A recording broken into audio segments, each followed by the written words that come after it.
Kain na po. Hapunan namin. Ayan. Noodles. At noodles. Pasensya na kayo mga anak. Ay mga anak, pasensya na kayo. Yan lang nakayanan ng inyong nanay. Ayan lang yung ano. Ay, sorry. Yung pinag-ano ng cup noodles mo, pwede mo rin nalagyan ng sabaw yun. Yan lang yung kinaya ng ano, hanap buhay. Isang Amerikano lang yan. Sa Amerikano lang. Isang Amerikano lang yan na ano natin. Kaya. Oo, tama na isa muna. Hindi kinaya ang power. Cup mo yan ang ano. Yan, dyan, ganyan dyan. May sabaw na. Kain kayo mga guys. Ang sarap oh. Let's eat. Ayan, may chopstick doon ata. Ito oh. Ayan oh. Oh, chopstick be. Kain kami. Ate yun, si ate yun. Ay, wala po kayo mag-away-away ha. Hati-hati. Ayaw ako bigyan. Bigyan mo.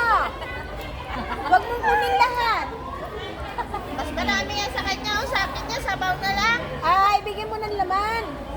Ayaw kasi. Oh, ayan. Nananakit pa. Oh, wag mag-aaway-away pa. Bukas may negro. Pumila. Bukas may negro para medyo may chicken tayo. Meron tayong chicken.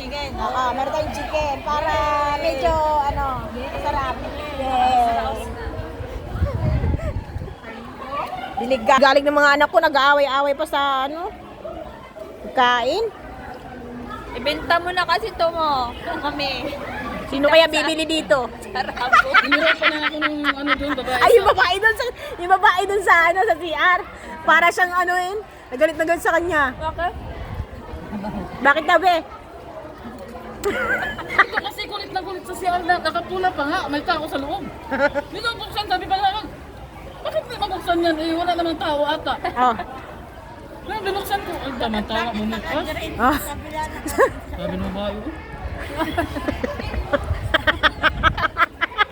Sabi ko sa babae, sabi ka naman sabi. Alam nyo na yung sarado, ba't nyo